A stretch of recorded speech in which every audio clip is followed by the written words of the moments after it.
Hare Krishna, Namaste.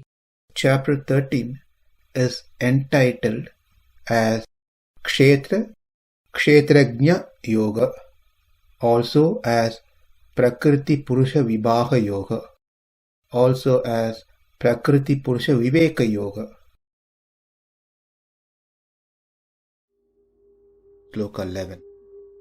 Mayi cānanya-yogena bhaktir avyabhicāriṇī vivikta-deśa-sevitvam aratir jana-saṁsadi. Mayi, unto me, that is Krishna, cānanya-yogena, by unalloyed devotional service, that is, being unconnected with any other benefit, avyabhicāriṇī, steadfast without any break, bhakti-cha, devotion, and vivikta-deśa-sevitvam, living in a secluded place, jana-saṁsadi, to people in general, devoid of crowd, aratir, being without attachment. One should have unflinching devotion for me, the Supreme Lord, with no consideration of the fruits thereof. We should live in a secluded place and dislike gatherings of people. This sloka may sound different from what we have been practicing. We always hear that we have to be in the association of devotees, be in the place where the Lord is worshipped and devotees are present. So therefore, this is not about those people. This is about those places which is devoid of such devotional aspect happening, and people who are not pure. So those are the places and people that this person should avoid. Keeping that in mind, let's understand the next three qualities that's been discussed in this 11th sloka. So we have covered so far 15 qualities out of 20 from sloka 8, 9 and 10. Now we have 11 sloka and then one more sloka to complete the 20 qualities. Qualities that one should develop in the spiritual pursuit. So let's understand these three qualities. The first one in the list, that is 16th in our overall list, is mayi cānanya-yogena bhaktir avyabhicāriṇī. Mayi, having unalloyed devotion unto me. Mayi, that is Krishna, the Supreme Lord, who has all the auspicious qualities in full measure. Having full conviction that Krishna is the only source of everything and everyone, whether it's material, matter, or whether it's spirit. Krishna is the only source of creation. It is just not creation and let the created things to function by itself, but He is also the only supreme controller, Ishvara. Right from the ant to Brahma, that Krishna, who has all the auspicious qualities in full, is the only to be worshipped. Therefore, for us to develop these qualities, He is the only one need to be worshipped, no one else. Cānanya-yogena, meaning pure devotion. Pure devotion means unmixed with anything else. Anything else, like doing devotion towards any other devatas, any other god, or hankering for some material gains. When our bhakti is mixed with these two or either one, then it is a mixed bhakti. It is not pure. A pure bhakti towards Krishna should be exclusive. It is not like I worship so and so and also Krishna. Or it is not like I worship Krishna, who is supreme, and also worship these devatas. Sometimes we see people out of some attachment to their previous worship of certain devatas continue to do so, or out of fear they continue to do so. Or it could also be because of some social or family pressure, influence, that they are continuing to worship the Anya Devatas. But cānanya-yogena that Krishna is mentioning here is pure devotion exclusively towards Krishna, Krishna alone, no one else. And the second aspect comes when one is fully devoted to Krishna and Krishna alone, then the purpose of our worship should be unalloyed as well. The first one is not mixing Krishna with other devatas. That's the first one, needs to be taken care. The second one is not mixing our bhakti, devotion, with other material things when we worship Krishna alone. Meaning, I am worshipping Krishna, therefore Krishna is going to take care of my necessities, my needs.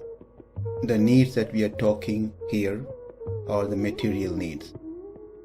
I am worshipping Krishna, I love Krishna, I perform any devotion services. Of course, I don't worship any other devata. It's only Krishna. As Krishna is the Supreme Lord, He is the cause of all causes, He is the Supreme Controller, He has wonderful qualities, so that He can take care of my material needs. It's like making a wonderful preparation with high quality ingredients and then finally adding a drop of poison to it. What is the use of such preparation? Therefore, it is not an exclusive bhakti towards Krishna, it is anya bhakti, bhakti towards something else, but keeping Krishna as a means to attain those material things. Whereas here it is said, mayi cānanya-yogena bhaktir avyabhicāriṇī. Avyabhicāriṇī, steadfast.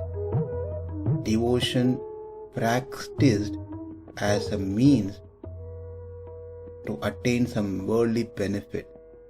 That type of worship is called vyabhicāriṇī. It is not pure, it is not steadfast. Whereas when devotion is practiced as means and goal with no other consideration, it will remain constant and firm. Why are we doing bhakti? So that I can do bhakti. That's the only reason of devotional service. If we say I am doing bhakti so I can get something benefit out of it, material benefit, then the means, that is bhakti, and the goal, which is something else, are different. Whereas the mean, that is bhakti, and the goal, which is also bhakti, are same, then that will be constant and firm. The reason is because through bhakti by devotion, if one attains what they wanted, then the bhakti is no more needed, because they got what they want out of Krishna. Therefore, they are done with their practices. Of course, they may come back again with the new demands, new requirement, but it is not firm. This kind of bhakti is not firm. There is no consistency, because the means and goal are different. So that is the first quality. Mayi cānanya-yogena bhaktir avyabhicāriṇī. Moving on to the second one, vivikta-deśa-sevitvam. One should live in a secluded place, a place which is devoid of crowd of people. That's the idea behind this quality. Why one should live in a secluded place? Not that they can not be disturbed to do whatever they want. It is so that they are not disturbed when they are doing atma dhyana or paramatma dhyana, a meditation on self or supreme self. So the meditation requires one to be in a place where there is no disturbances. There is no attractions towards material things.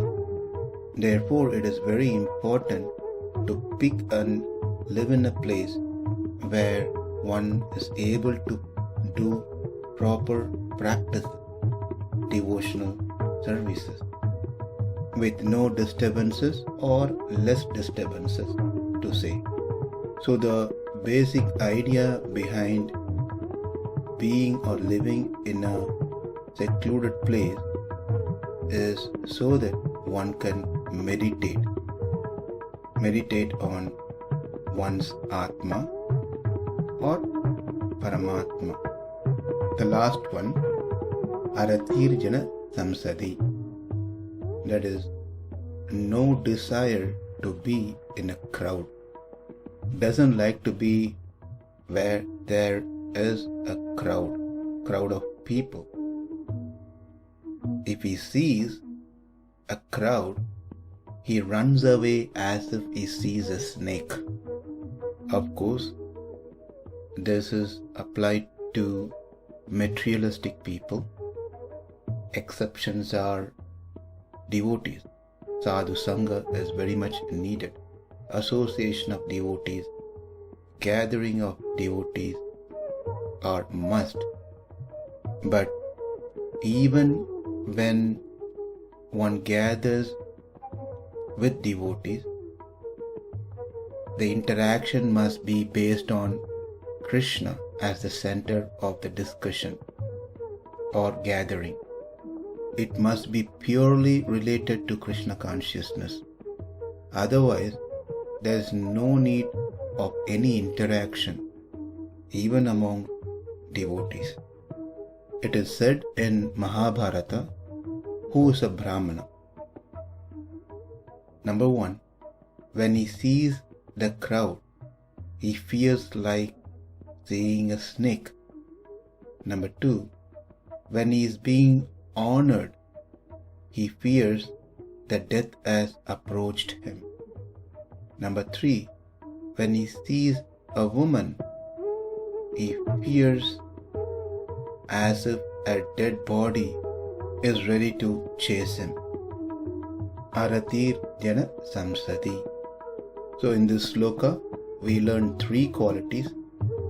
Number one, to have an unalloyed, pure bhakti towards Krishna, which means exclusive devotion only to Krishna, no other devata. And secondly, the bhakti should be devoid of any material gain. That's number one. Number two is vivikta-deśa-sevitvam, meaning living in a secluded place, a place where one can concentrate and focus, meditate upon Atma or Paramatma. a favorable place for one's devotional practices. The last one, aratir jana-saṁsadi. No desire to be in a crowd of people. As we already have seen, these things need to be applied towards material things. One should not apply these things and say, I'm not going to be in the association of devotees. I'm not going to be in a place where devotees and deities are present. It is about avoiding people and places who may become a disturbance in our practices. Mayi cānanya-yogena bhaktir avyabhicāriṇī vivikta-deśa-sevitvam aratir jana-saṁsadi. Namaste. Hare Krishna.